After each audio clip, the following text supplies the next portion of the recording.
कहानी की शुरुआत में हमें कॉबलर यानी मोची दिखाया जाता है जो एक के बाद एक जूता ठीक किए जा रहा था। काम करने में वो काफी तेज था, उसे इस चीज की काफी महारत थी। और ये मोची और कोई नहीं बल्कि हमारी कहानी का मेन कैरेक्टर मैक्स है। जूते ठीक करने के बाद जब वो अपनी दुकान से बाहर आया तो उसकी साथ वाली दुकान जो नाई की थी उसका मालिक वहाँ आता है जो काफी बूढ़ा था। वो मैक्स को कहता है कि बेटा तुम्हारी काफी उम्र हो गई है, ढूंढ लो कोई लड़की और कर लो शादी। कब तक ऐसी अकेली जिंदगी गुजारोगी? इसमें मैक्स जवाब देता है कि नहीं, मुझे जरूरत नहीं है शादी की, मैं ऐसी ठीक हूँ। जिसके बाद वो दोबारा से दुकान के अंदर जाकर बाकी जूते ठीक करने लग जाता है। जहाँ तभी उसकी दुकान पर एक गुंडा आया जो अपनी जूती पॉलिश करवाने आया था। मैक्स जब उसकी जूती पॉलिश कर रहा था तो वो गुंडे की घड़ी को गौर से देखने लगता है क्योंकि वो उसे बहुत अच्छी और कीमती लग रही थी। ये चीज गुंडे ने नोटिस कर ली थी और वो मैक्स से पूछता है, अरे भाई इतने गौर से क्या देख रहे हो? ये मेरे पास एक घड़ी नहीं है बल्कि इसके जैसी ढेर सारी घड़ियाँ मैंने जमा की हुई है जो सारी बहुत कीमती है। वो इतनी कीमती है कि मैं उनसे जो चाहे वो खरीद सकता हूँ, यहाँ तक कि तुम्हारी 7 नस्लों को भी। अपने जूते पॉलिश करवाने के बाद वो मैक्स को एक जोड़ी जूतों भी देता है, ये कहते हुए ये फट गए हैं, इन्हें सिलाई कर दो, मुझे शाम तक चाहिए क्योंकि मैंने इन्हें पहनकर एक पार्टी में जाना है। अब जब मैक्स उसकी जूते ठीक कर रहा था तो अचानक उसकी मशीन में चिंगारियां उठने लगी जिससे मशीन में खराबी हो गई और वो बंद हो गई। इस वजह से मैक्स मैकेनिक को कॉल करता है और उसे कहता है कि मुझे अपनी मशीन अर्जेंट ठीक करवानी है। इस पर मैकेनिक ये कहकर मना कर देता है कि भाई देखो 2-3 दिन तक मैं बहुत मसरूफ हूँ तो इतनी जल्दी तुम्हारी मशीन ठीक नहीं कर सकता। जो सुनकर मैक्स परेशान हो गया क्योंकि उसे कैसे भी करके शाम तक गुंडे के जूते ठीक करके देने थे। तभी उसे याद आया कि बेसमेंट में भी हमारी एक काफी पुरानी मशीन पड़ी है जिसे पहले मेरे डैड इस्तेमाल करती थी, उनसे पहले दादा और फिर उनसे पहले परदादा, यानी वो खानदानी मशीन थी। अब उस मशीन पर जाकर मैक्स गुंडे के जूते आराम आराम से ठीक करने लगता है और वो जूते ठीक करने में कामयाब रहता है। जिसके बाद वो रात भर गुंडे के आने का इंतजार करने लगा, पर जब वो नहीं आया तो मैक्स जूतों का नंबर देखता है जो 10:30 था। वो सोचता है ये तो मेरा ही नंबर है, चलो पहन के देखता हूँ। अब जैसे उसने जूते पहने है वो भी गुंडे का रूप ले लेता है। जब उसने शीशे में देखा कि मैं गुंडा बन गया हूँ उसे झटका लगा। अब वो जैसे जूते उतारता है दोबारा से अपने रूप में वापिस आ जाता है। फिर वो जाकर दुकान बंद करता है। वापिस आकर उसने दोबारा जैसे जूते पहने वो फिर से गुंडा बन जाता है। चौंक कर एक जगह पर बैठ गया। उसे कुछ समझ नहीं आ रही थी कि आखिर ये मेरे साथ हो क्या रहा है। वो 10:30 नंबर के और जूते ढूंढता है जो उसे मिल भी जाते हैं, लेकिन जब उसने पहने तो उसका रूप नहीं बदला। अब की बार वो हैरान रह गया ये सोचकर कि ये क्या हुआ, अब मैंने ऐसा क्या कर दिया जो जूते पहने से भी मेरा भेस नहीं बदला। उसने जब जहन पर जोर डाला तो उसे याद आया, ओ हाँ, मैंने गुंडे के जूते अपनी मशीन से नहीं बल्कि उस पुरानी मशीन से सिलाई किए थे, तो शायद उसमें ही कोई जादू है। इसीलिए अब वो किसी और के जूते उस मशीन से ठीक करता है। टांगे लगाकर उसने जैसे जूते पहने वो अब सच में जूतों की मालिक का भेस ले लेता है। जिसके बाद वो कई सारे जूतों को टांगे लगाकर उन्हें पहन कर देखता है क्योंकि जब भी उसका रूप बदलता था उसे बहुत मजा आ रहा था। ऐसा लग रहा था जैसे किसी छोटे बच्चे के हाथ में कोई अनोखा खिलौना लग गया हो। वो गलती से एक बूढ़े आदमी के जूते पहन लेता है जिसका चेहरा जख्मी डरावना था। ये रूप लेकर वो जैसे शीशे में देखता है डर की वजह से उसकी तो हालत ही खराब हो जाती है। अब ना जाने उसके दिमाग में क्या आता है, वो एक लड़की की हाई हील्स वाला जूता उठा लेता है, उन्हें टांगे लगाकर जब पहनता है तो वो उसी औरत का रूप ले लेता है जो औरत जवान नहीं थी बल्कि उसकी उम्र थी। अब अपने इस रूप को भी देखकर वो खुश होने लगा था। अब वो एक बूढ़े आदमी का रूप लेकर नाई की दुकान पर जाता है ये चेक करने के लिए कि वो मुझे पहचानता है या नहीं, पर नाई अंकल तो उसे जरा भी नहीं पहचान पाते, जिससे दिल ही दिल में वो खुश होने लगता है। अब वो बेस बदल कर जाता है एक महंगे होटल जहाँ से वो बहुत सारा महंगा खाना ऑर्डर करता है और उन्हें खूब मजे लेकर खाता है। और जब बारी आती है बिल देने की तो वो चुपचाप वॉशरूम में जाता है और अपने जूते पहनकर अपने रूप में आ जाता है और बगैर बिल दिए वहाँ से चला जाता है। अब आगे जब वो सड़क से जा रहा था तो उसकी नजर एक अमीर आदमी पर जाती है जिसकी गाड़ी उसे पहले ही नजर में बहुत पसंद आ गई थी, इसीलिए वो उस आदमी का पीछे करने लगता है। वो फिर गुंडे का रूप लेकर उसके पास जाता है और उस अमीर आदमी से पूछने लगता है, भाई आपके जूते का नंबर क्या है? अब वो अमीर आदमी जिस गुंडे से डरता था झट से बता देता है 10:30 है नंबर मेरा। जिस सुनकर मैक्स मोची कहता है परफेक्ट है, जबरदस्त, तो जल्दी से अपने जूते उतार कर मुझे दे दो वरना यही तुम्हारी जान ले लूंगा। अब वो पहले ही डरा हुआ था इसलिए फौरन ही अपने जूते उतार कर उसे दे देता है। जूते पहनने के बाद उस आदमी का रूप लेकर उसकी गाड़ी में बैठ जाता है और रात भर उसकी गाड़ी में सैर करता है। मस्ती से गाड़ी चलाता है क्योंकि उसे बहुत मजा आ रहा था। इस वजह से भी वो खुश था क्योंकि अब से पहले वो तो बस आम लोगों के जूते ही पहन चुका था। आगे वो अपने घर जाता है जहाँ वो उसकी बूढ़ी माँ को देखते हैं जिनसे वो बहुत प्यार करता था, पर आजकल बेचारी बहुत बीमार रहने लगी थी, बिस्तर पर ही पड़ी रहती है। वो अपनी मोम से पूछता है कि माँ अगर जिंदगी में आपको किसी जैसा बनने का मौका मिलता तो आप क्या बनती? इस पर उसकी मोम जवाब देती है, कुछ भी नहीं बेटा, मैं तुम्हारी माँ बनकर ही खुश हूँ, लेकिन अगर ऐसा मुमकिन होता तो मैं आखिरी बार तुम्हारे डैड के साथ डिनर करना पसंद करती, लेकिन क्योंकि तुम्हारे डैड तो मर चुकी है तो ये चीज तो मुमकिन ही नहीं। अगले दिन मैक्स जो अपनी दुकान पर था तो एक बहुत ही खूबसूरत लड़की उसकी दुकान पर आती है अपने दोस्त के जूते ठीक करवाने के लिए। मैक्स उसे देखता ही रह गया, फिर कहता है मैम आप बिल्कुल भी परेशान मत होइए, मैं इन जूतों को एकदम फिट करके रख दूंगा, वो भी बहुत थोड़े ही टाइम में। फिर शाम को लड़की के दोस्त के जूते ठीक करके वो उन्हें खुद ही पहन लेता है और उसके दोस्त का रूप लेकर लड़की के घर पहुंच जाता है जहाँ वो वॉशरूम में नहा रही थी। तब वो भी अंदर घुस जाता है। अब तभी मैक्स को याद आता है कि अगर ये जूता गलती से भी उतर गया और लड़की ने मेरा असली रूप देख लिया तो मेरा ये खेल खत्म तो होगा ही, साथ ही मैं जेल भी चला जाऊंगा। इस वजह से वो काफी डर गया, जल्दी से वहाँ से भागकर अपनी दुकान पर आ जाता है। यहाँ आज वो अपने डैड के जूतों पर टांगे लगाकर उन्हें पहन लेता है और बन जाता है बिल्कुल अपने डैड जिन्हें वो बहुत याद किया करता था और बहुत प्यार भी करता था। फिर अपने बाप का ये रूप लेकर वो घर पहुंचा जहाँ उसकी मॉम अपने हस्बैंड को दोबारा जिंदा देखकर हैरान और परेशान रह जाती है, पर वो बहुत खुश भी थी। इसके बाद ये दोनों एक साथ डिनर करते हैं जो उसकी मॉम की ख्वाहिश थी और बहुत सारी बातें भी। फिर मैक्स अपने मॉम को उनके कमरे में सुला देता है और अपने डैड के जूते उतारकर वापस अलमारी में रख देता है। अगली सुबह जब अपनी मॉम को जगाने गया तो ये देखकर उसे धक्का लगा कि मेरी मॉम तो गुजर चुकी है, जिससे वो बहुत टूट गया और उनके पास बैठकर रोने लगता है क्योंकि उसका इस दुनिया में अपनी मॉम के अलावा और कोई नहीं था। वो फिर अपनी मॉम का फ्यूनरल करता है, यानी उन्हें दफन वगैरह, जहाँ पर बहुत सारे लोग आए हुए थे। सब मैक्स को इतना दुखी पाकर उसे सहारा देने के लिए आते हैं। इसके कुछ दिन के बाद जो अपनी दुकान पर गया तो वहाँ गुंडा आकर उस पर गुस्सा करने लगता है, कहने लगा भाई तुम्हारे साथ मसला क्या है, मैं पिछले एक हफ्ते से तुम्हारी दुकान के चक्कर काट रहा हूँ पर हमेशा दुकान बंद होती है, कहाँ थे तुम और मेरे जूते कहाँ हैं, ठीक भी किए या नहीं। जिस पर मैक्स जवाब देता है भाई वो दरअसल मेरी मॉम की मौत हो चुकी थी इसलिए मैं दुकान नहीं खोल पा रहा था। गुंडा बोला तो ये बात है, अफसोस हुआ सुनकर, पर अब जल्दी कर मेरे जूते दे। मैक्स बोला अच्छा तो पहले वो पर्ची दो जो मैंने तुम्हें रसीद के तौर पर दी थी। गुंडा कहने लगा पर्ची, कौन सी पर्ची, मेरे पास कोई पर्ची नहीं है। मैक्स कहते हैं तो फिर ठीक है, अगर पर्ची नहीं है तो फिर जूते भी नहीं है। ये सुनकर तो गुंडे को बहुत गुस्सा आ जाता है, इसीलिए वो उसे धमकाने लगा कि बच्चों अगर तो कल तक मेरे जूते ना मिले तो तुम्हें भी मार कर तुम्हारी माँ के पास भिजवा दूंगा, फिर वहाँ बैठकर बनाते रहना ये पर्ची।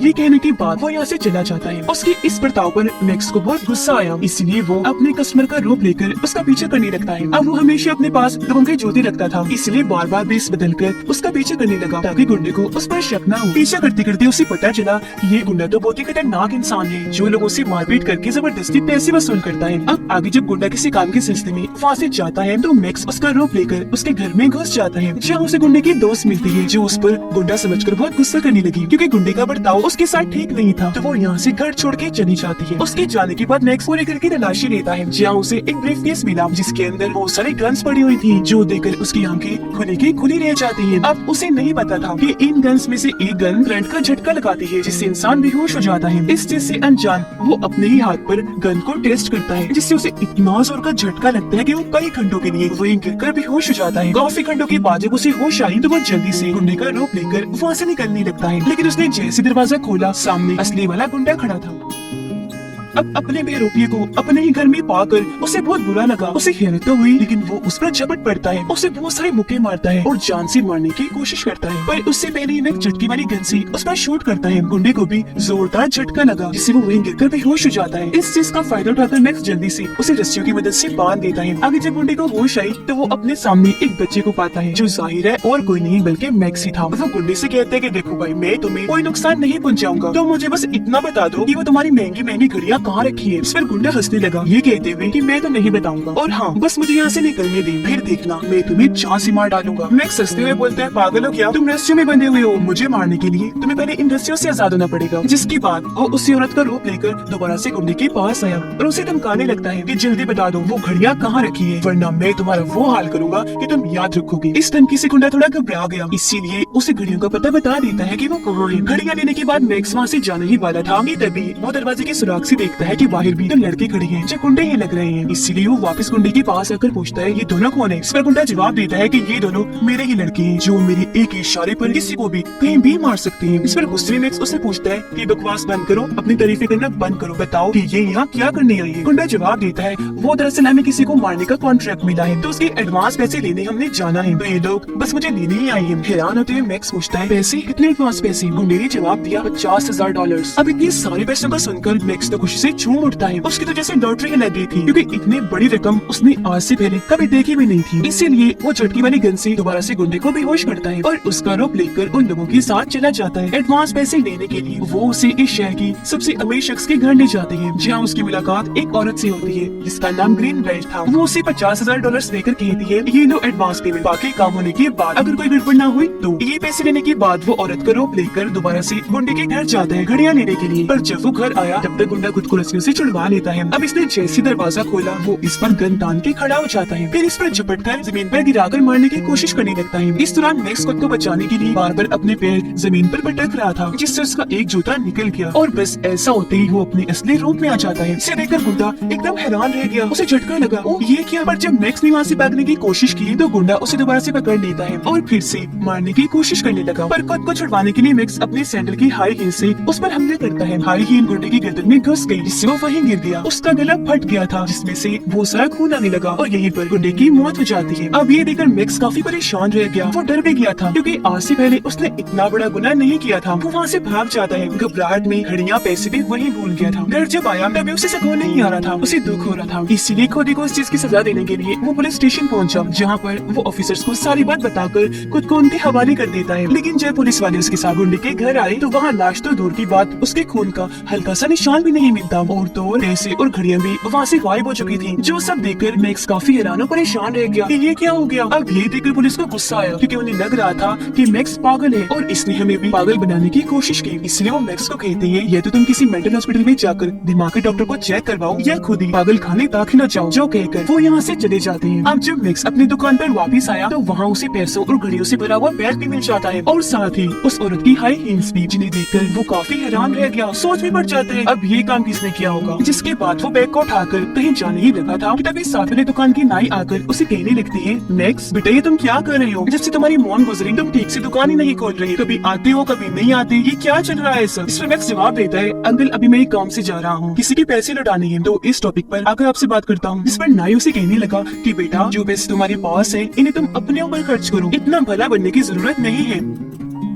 अब मैक्स को उसकी बात की समझ नहीं आई कि आखिर वो कहना क्या चाह रही है, और क्योंकि वो भला इंसान था तो किसी के पैसे भी नहीं रख सकता था, इसीलिए नाई की बात सुने बगैर ही वो पैसे लौटाने चला जाता है। वो औरत का ही रूप लेकर ग्रीन बेल्ट के पास पहुंचा और उसे कहने लगा कि वो गुंडा आपका काम नहीं कर सकता, उसकी तरफ से मैं आया हूँ तो लीजिए अपने पैसे वापिस। ये सुनकर ग्रीन बेल्ट कहती है कि मेरे लिए ये पैसे कोई मायने नहीं रखते, मुझे तो बस अपना काम चाहिए। जो कहने की बात वो अपने आदमी को कहकर मैक्स पर हमले करवा देती है। उन्होंने मैक्स को मारकर बेहोश कर दिया और ये उसे अगवा कर लेती है। फिर जब दो लोग उसे अगवा करके ले जा रहे थे तो वह जूते बदलकर उस बूढ़े आदमी के जूते पहन लेता है, जो डरावना सा था, जिसके चेहरे पर निशान थी। उसका रूप लेकर ये दोनों को डरा देता है और क्योंकि चेहरा सच में बहुत अजीब था तो वो दोनों लोग डर जाते हैं। उनका गाड़ी से ध्यान हट गया, जिससे एक्सीडेंट हो जाता है। इसमें वो दो लोग तो जख्मी हो गए थे और मैक्स बड़े ही अंदाज से गाड़ी से उतरता है और वहाँ से चला जाता है। अगली सुबह अपनी दुकान पर बैठकर वो जब कोल्ड ड्रिंक पी रहा था तो वो गलती से वहाँ गिर जाती है। जब उसका ध्यान इस तरफ गया तो उसके हाथ एक कागज लगता है, जो एक पोस्टर था जो उसे एक लड़की ने दिया था, जो एक जगह पर वर्कर थी और वो एक बूढ़े आदमी को बचाना चाहती थी, क्योंकि कुछ लोग जबरदस्ती उस बूढ़े आदमी से उसका घर खाली करवाना चाहते थे। पोस्टर को देखकर मैक्स को याद आया कि यही वो बूढ़ा आदमी है जिससे ग्रीन बेल्ट गुंडे की हाथ मरवाना चाहती थी। इसलिए मैक्स अगले ही दिन उस वर्कर लड़की से मिलता है और उसे इस सब के बारे में बता देता है। तो ये दोनों जल्दी से उस बूढ़े आदमी के पास पहुँचे उसे इस सब के बारे में आगाह करने के लिए। वो बूढ़ा आदमी इन्हें अंदर बुलाता है, कहने लगा कि तुम दोनों का बहुत बहुत शुक्रिया, अच्छा किया जो तुमने मुझे बता दिया कि कुछ लोग मुझे मारना चाहते हैं, लेकिन हाँ कुछ भी हो जाए मैं ये घर खाली करने वाला नहीं हूँ, क्योंकि मैं यही बना बड़ा हूँ। इस घर में मेरी यादें हैं, तो मरूंगा भी मैं इधर ही। अब मैक्स को एक आइडिया आता है। वो बूढ़े आदमी से पूछने लगा, अंकल आपको किस नंबर का जूता आता है? तो वो बताने लगा ये 10.5 बेटा। उस पर मैक्स सोचता है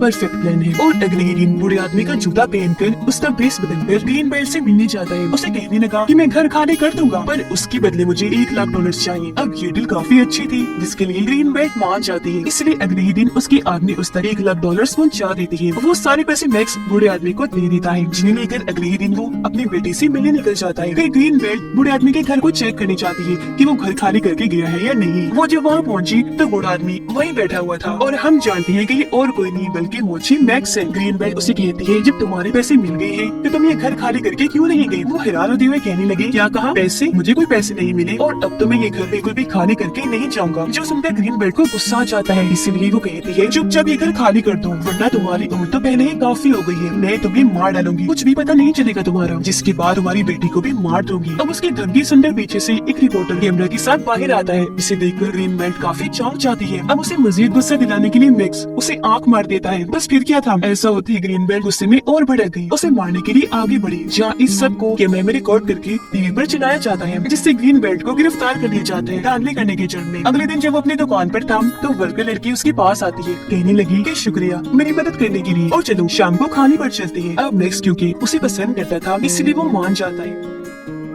गुंडे की दोस्त नाराज थी तो उसे मनाने के लिए वो गुंडे का रूप लेकर उसके दोस्त के घर गया और उसे वो महंगी घड़ियां गिफ्ट के तौर पर देता है ताकि वो मान जाए। ये करके जब वो वापिस आ रहा था तो कुछ लोग उसे असली वाला गुंडा समझकर अगवा कर लेते हैं और अपने साथ कहीं जा रहे थे, पर तभी उनकी गाड़ी का एक्सीडेंट हो गया, जिसमें मैक्स भी बेहोश हो जाता है और जब उसकी आँख खुलती है तो वो खुद को नाई अंकल की दुकान पर पाता है, जो उसे एक ताकतवर चीज मुरब्बा देते हुए कहते हैं कि बेटा ये खा लो, थोड़ा सा खा लो बेशक। इस पर मैक्स कहता है नहीं अंकल मुझे नहीं खाना, मुझे पसंद नहीं है। नाई कहता है बेटा जिद ना करो, थोड़ा सा ही खा लो, क्योंकि जिस तरह तुम बार बार एक जिस्म से दूसरे जिस्म में जा रहे हो ना, ये तुम्हारी जान के लिए खतरा है, तभी मुरब्बा ही तुम्हारे काम आ सकता है। ये सुनकर मैक्स काफी हैरान रह गया, उससे पूछता है क्या मतलब है आपका, आपको कैसे पता कि मैं एक जिस्म से दूसरे में जाता हूँ? सिर्फ वो कहने लगा तुम्हें क्या लगता है बेटा, मैं सिर्फ नाई हूँ और यहाँ बस लोगों के बाल बनाता हूँ? नहीं, मैं भी एक मोची हूँ और तुम्हारे जैसे काम करता हूँ। ये कहकर वो जूते उतारती है और वापिस अपने असली रूप में आ जाती है, जो और कोई नहीं बल्कि मैक्स की डैड थी, जिन्हें देखकर मैक्स को अपनी आंखों पर यकीन नहीं आता। वो चौंक जाता है क्योंकि उसकी डैड जिंदा थी, जो सालों से नाई का रूप लेकर मैक्स की साथ वाली दुकान पर काम करती थी। इन्होंने ही गुंडे की लाश को वहाँ से गायब किया और पैसों घड़ियों से भरा हुआ बैग मैक्स की दुकान पर लाकर रख दिया ताकि उनकी बेटी पर कोई मुसीबत न आए और वो इन पैसों घड़ियों से अमीर बन जाए। जब भी तो नाई के रूप में उन्होंने कहा था कि तुम इन पैसों को अपने लिए खर्च करो। अपने डैड को जिंदा पाकर वो बहुत खुश हो गया और फौरन उनके गले से लग जाता है, पर थोड़ी ही देर के बाद उसे उन पर गुस्सा भी आने लगा, इसीलिए वो पूछ लेता है क्या आपको कभी मेरी ये मॉम की याद नहीं आई? जिस पर वो कहते हैं कि आती थी, हर पल आती थी, पर मैं तुमसे तो मिल लेता था, तुम्हारी मॉम से नहीं मिल सकता था क्योंकि मैंने जो बुरे काम किए उस वजह से कुछ लोग मेरे पीछे पड़े हुए थे। अब मैक्स उससे पूछता है अच्छा डैड बताइए वो जादुई मशीन हमारे पास कहाँ से आई? इस पर वो जवाब देते हैं कि वो एक महान आदमी ने तुम्हारे परदादा को दी थी, जो फरिश्ता बनकर हमारी जिंदगी में आया। तुम्हारे परदादा ने उसकी जान बचाई थी तो उसने उन्हें ये मशीन दी जिसने हमारी जिंदगी ही बदल के रख दी। ये बताने के बाद वो उसे अपने खानदान की विरासत दिखाती है। जब वो उसे एक जगह पर लेकर गई तो जहाँ जहाँ नजर जा रही थी वहाँ ही जूते बड़े थे, जो आम जूते तो बिल्कुल भी नहीं थे, क्योंकि ये उसके परदादा से लेकर आज तक जितने बड़े बड़े अमीर मशहूर लोग थे उनकी थी। तो अब आप अंदाजा लगा लें कि ये कितने कीमती जूते थे। अब मैक्स कहते हैं चलें डैड घर चलते हैं। इस पर उसके डैड कहती है चलो बेटा, लेकिन सामने वाले दरवाजे से नहीं पिछले से, जो कहकर उसे पीछे के रास्ते से गिराज में लेकर जाती है, जहाँ पर काले रंग की बहुत ही महंगी खूबसूरत गाड़ी खड़ी थी। इसे चलाना हर किसी का सपना था और इसे चलाने के लिए उसके डैड ने